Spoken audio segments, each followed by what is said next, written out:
Hello students, welcome to our YouTube channel Padho India. Today we will do class 5th worksheet of week 23. Subject is English and the chapter is Who will be Ning Thao.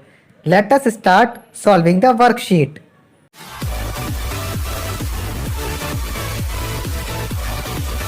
देखिए इसमें कहानी के बारे में एक passage दिया गया है, इसको पढ़ते हैं हम।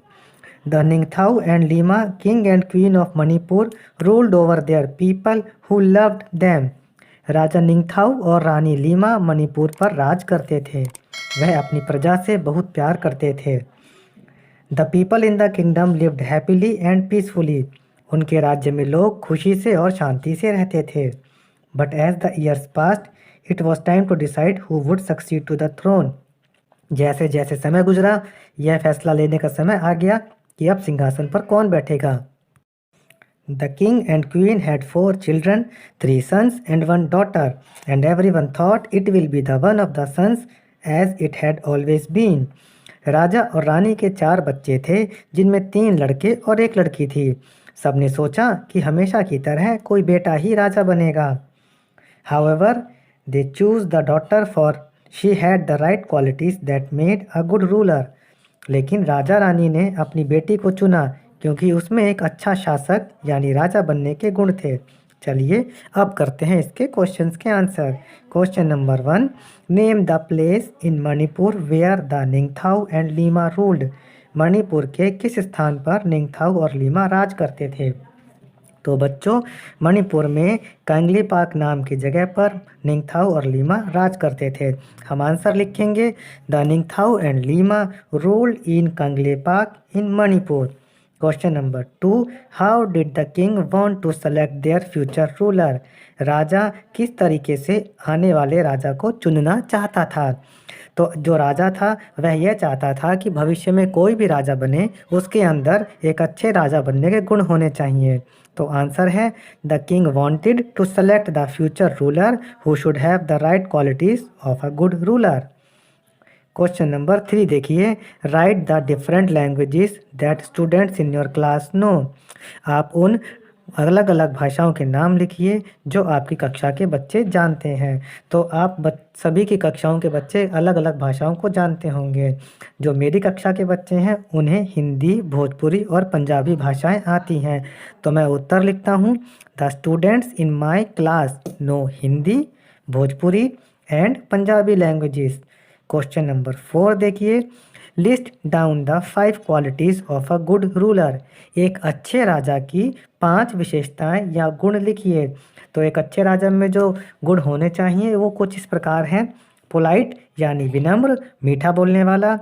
ब्रेव यानी बहादुर। ऑनेस्ट यानी ईमानदार।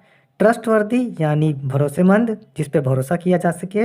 और इम्पार्शियल यानी निष्पक्ष, जो किसी का पक्ष ना ले, सबको बराबर समझे। क्वेश्चन नंबर 5 देखिए, match the picture of people with their language. अब यहाँ पर कुछ लोगों के चित्र बने हैं और भाषाओं के नाम दिए गए हैं। तो आपको सही चित्र को उसकी सही भाषा से मिलान करना है। तो चलिए मिलाते हैं।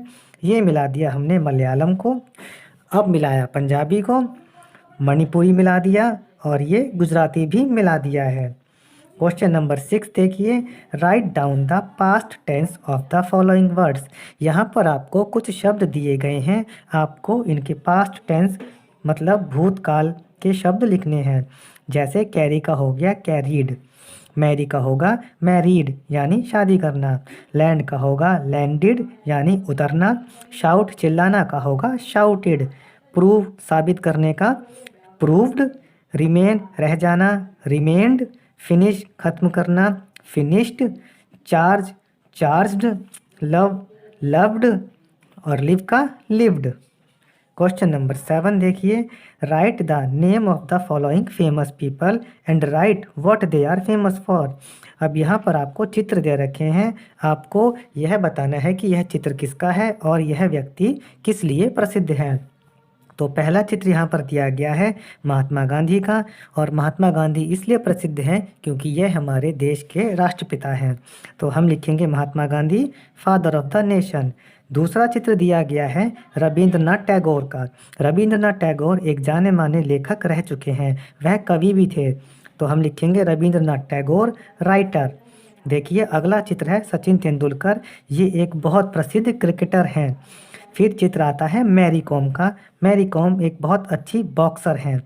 फिर अगला चित्र है रानी लक्ष्मीबाई का, यह एक फ्रीडम फाइटर यानी स्वतंत्रता सेनानी रह चुकी हैं। आज़ादी की लड़ाई लड़ते हुए इन्होंने अपनी जान दे दी थी। और आखिर में एक चित्र दिया गया है भगत सिंह का, भगत सिंह भी फ्रीडम फाइटर थे। इन्होंने बहुत ही छोटी आयु में फांसी स्वीकार कर ली थी और हमारे देश के लिए अपने प्राणों को न्यौछावर कर दिया था। तो बच्चों यहाँ पर इंग्लिश की वर्कशीट समाप्त होती है और सब्जेक्ट्स के आंसर के लिए आप हमारे चैनल पढ़ो इंडिया को सब्सक्राइब ज़रूर करें। Thank you.